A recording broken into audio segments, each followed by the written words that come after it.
video is more of a rite of passage than it is learning Photoshop. We are going to be learning something. We're going to be learning the filter called lens flare. It's this thing here that I've added. Watch this. Turn it off, turn it on. It's the sparkle that comes out of a lens. Turn it off, turn it on. And why do I show it to you? It's because you need to learn to love it and then hate it, like Comic Sans. I'm not saying this is you, but pretty much, well, most people that I show this and they're kind of like, when they're beginning in Photoshop, especially students, okay, university, I show them this and then it doesn't really matter what the job is. I know, because this is exactly how I did it. I got shown lens flare and then every single assignment for my graphic design degree had a lens flare in it. Didn't matter what it was. An image, lens flare. Business card, lens flare. There were very few times in that first year of university that I couldn't put a lens flare on something. And as I transitioned into teaching students, it didn't even matter if I showed them this tool or not. They found it, and every second project, lens flare. And I want to give this gift to you. It's really easy to use, and from now on, you'll be able to throw it into all of your projects until you learn to hate it.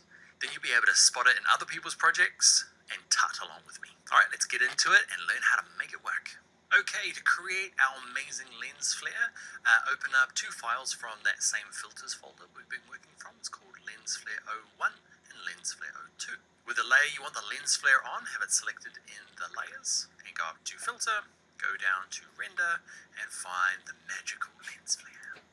And that's it. What you can do is this little sparkle here, you can click, hold, and drag around just to get a sense of kind of how the lens flare works. And I'm going to put them kind of like, I don't know, through the trees here.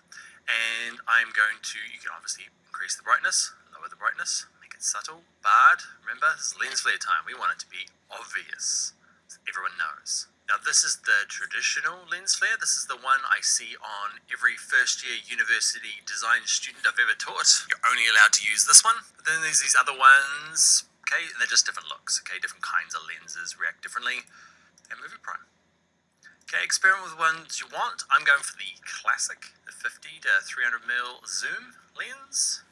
Oh, look at that, magic. And that, my friends, is a lens flare. Now on this option here, okay, this is the one I want you to practice on. See if you can find a good spot for a lens flare. What I want you to do is make sure you find your own pick and stick like 10 lens flares on it, and I want to see them. And remember the rule, 50% of all the work you do for the next year, if you're brand new to Photoshop, needs to have a lens flare put into it. Enough of lens flares, that is going to be the end of filters. Okay, we could go through, there are just so many in here. I could spend the next 10 hours going through every single one of them, but now you've got the kind of understanding of how they work. You can go to the filter gallery to get most of them and get a cool little preview, and then there's lots in here like render and tree. It's random, you click on it, it generates trees. If you're a landscape designer, that is an amazing one. There's just so many in here that you need a little bit of experimentation. And what you'll probably find is that once you've got your core skills from this course, you'll find tutorials online. You'll be like, oh, I have the skills to do these tutorials now. And you'll find to do this X effect, you will need to do filter A, B, and then C to make that happen. And you'll be able to work through different filters as you get more experienced. All right, let's get into the next section of this Photoshop course.